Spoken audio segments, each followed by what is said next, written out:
TNTET பிஒய்க்கு சீரீஸில் next question பார்ப்போம். இதுவும் லாஸ்ட் இயர் கொஷின் தான். ஃபார்முலாஸ் யூஸ் பண்ணி நம்ம சால்வ் பண்ணுற மாதிரி தான் இருக்கும். The length of the chord which is at a distance of chord, சரிங்களா, which is at a distance of 3√7 centimetre from the centre of the circle of radius 12 centimetre is அப்படின்னு கொடுத்துருக்காங்க. 12 centimetre ஆரமுள்ள வட்டத்தின் மையத்தில் 3√7 centimetre தூரத்தில் அமைந்த நாணின் நீளம் அப்படின்னு கேட்டிருக்காங்க. அப்போ ஒரு சர்க்கிள், சரிங்களா, ஒரு சர்க்கிள்னால் ஒரு வட்டத்தில் நம்ம எதை வந்து இப்போ நடுவில் வந்து இப்படி பிரிக்கிறோம்னா இது டயாமீட்டர் அப்படி சொல்லுவோம். ஒரு சர்க்கிளை ரெண்டாக பிரிக்கிறோம் அப்படின்னா அது டயாமீட்டர் ஆகும். சென்டர்லேருந்து நம்ம அந்த வட்டத்துக்கு ஒரு கோடு போடுறோம் அப்படின்னா அந்த அளவு அதை வந்து ரேடியஸ் அப்படின்னு சொல்லுவோம். அதுக்கப்புறம் எல்லா பக்கமும் இந்த மாதிரி சென்டரில் கோடு இல்லாமல் வேறு பக்கத்தில் வந்து ரெண்டு பக்கமும் ரெண்டு புள்ளியை வந்து இணைக்கிற மாதிரி போடுற கோடை வந்து நம்ம கார்டு அப்படின்னு சொல்லுவோம். அந்த கார்டுனா என்னென்னா அதுதான் நம்ம நான் அப்படின்னு தமிழில் சொல்கிறோம். இதை வந்து கார்டுனா நான்.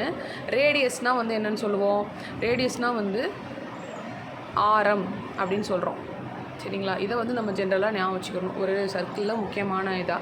ஸோ வந்து இப்போ அவங்க என்ன கொடுத்துருக்காங்க, நடு புள்ளியிலேருந்து, சரிங்களா, நடு புள்ளியில் ஒரு சர்க்கிள் அவங்க கொஷினில் கொடுத்துருக்கறத திருப்பி பார்ப்போம். சென்டர்லேருந்து நேராக வந்து ஒரு கோடு போகுது. அது எதில் போகுதுன்னா ஒரு நான் மேலே விழுகுது. ஒரு வட்டத்தின் மையத்திலிருந்து 3√7 அது வந்து அந்த நான் மேலே ஃபால் ஆகுதுன்னு சொல்கிறாங்க. அந்த நானுன்ற கோடு இருக்கு இல்லையா, அந்த கார்டு, அந்த நான் மேலே 3√7 அந்த தூரத்தில் வந்து ஒரு லைன் வந்து நம்ம மார்க் பண்ணுறோம். மார்க் பண்ணி அதை வச்சுக்கிறோம். 3√7 வச்சுக்கிறோம், 7 வச்சுக்கிறோம். இந்த சைடு பார்த்திங்கன்னா அந்த ஆரம்னு சொல்லுவோம் இல்லையா, அது வந்து எவ்வளோ கொடுத்துருக்காங்கன்னா 12 சென்டிமீட்டர் கொடுத்துருக்காங்க. அந்த மையப்புள்ளி வந்து ஓடணும், பக்கத்தில் 12 சென்டிமீட்டர் மார்க் பண்ணிக்கலாம். இப்போ இதை நம்ம பார்க்கும் போதே நமக்கு தெரியுது இதில் என்ன தியரம் வந்து ஃபாலோ ஆகுது அப்படின்றது தெரியுது. கீழே தெரியாததை நம்ம எக்ஸ்ன்னு வச்சுக்கிறோம், சரிங்களா. இப்போ வந்து நம்ம பித்தாகரஸ் தியரம் மூலமாக இதை நம்ம கண்டுபிடிக்கலாம், ஓகேங்களா. பித்தாகரஸ் தியரம் இங்கிலீஷ் சொல்லுவாங்க இல்லையா, அந்த பைத்தாகரஸ் தியரம் மூலமாக வந்து நம்ம இதை ஃபைன் பண்ணலாம். எப்படின்னா C² = A² + B². இப்போ C² வந்து இந்த இருக்கிறதுலே நீளமான கோடு, சரிங்களா, பெரிய பகுதி இருக்குது இல்லையா, அதை வந்து நம்ம C² வச்சுக்கணும். மிச்ச ரெண்டையும் நம்ம எப்படி வேணால் போட்டுக்கலாம். இதை ஏவாவும் அதை பியாவும், இதை பியாவும் அதை ஏவாவும், எப்படி வேணால் நம்ம போட்டுக்கலாம். இதுதான் இந்த ஃபார்மேட்டில் போட்டு நம்ம கண்டுபிடிக்கணும். இப்போ C² 12 சென்டிமீட்டர் கொடுத்துருக்காங்க. அப்போ 12² போட்டுக்கிறணும். 12² = A² வந்து நம்ம எக்ஸாக வச்சுக்கலாம். X² + 3√7 2 இப்படி எடுத்துக்கணும். இதை எடுத்துகிட்டு சால்வ் பண்ணணும். இப்போ நம்ம சால்வ் பண்ணலாம். நம்ம சொன்ன மாதிரி C² = A² + B² இப்படி வச்சுக்கலாம், ஓகேங்களா. C² 12²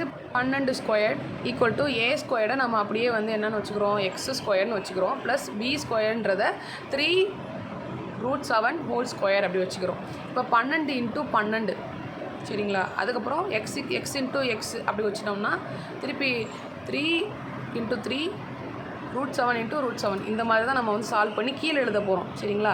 12 × 12னா 144. X² அப்படியே வச்சுக்கலாம். வச்சுட்டு அதுக்கப்புறம் நம்ம சால்வ் பண்ணிக்கலாம். X² வந்து வச்சுட்டு அதுக்கப்புறம் 3 × 3னா 9, 7 ரூட் × 7 ரூட்னா 2 ரூட் இருந்துச்சுன்னா அந்த 7 ஆயிரும். அது உங்களுக்கு நல்லா தெரியும். அப்போ 144 = X². இது ரெண்டையும் வந்து மல்டிபிள் பண்ணோம்னா 9 7s are 63 அப்படின்னு போட்டுக்கிறோம். ஸோ இதுதான். நெக்ஸ்ட் வந்து பார்த்தோம்னா நம்ம என்ன பண்ணணும்னா இந்த 144 வந்து இந்த பக்கம் கொண்டு வந்தோம்னா மைனஸ் ஆயிரும் தானே. அப்போ X² = 63 - 144 இல்லை -144 அந்த மாதிரி இப்படி போட்டேன் நான். இருந்தாலும் நீங்கள் மைண்டில் வச்சுக்கோங்க.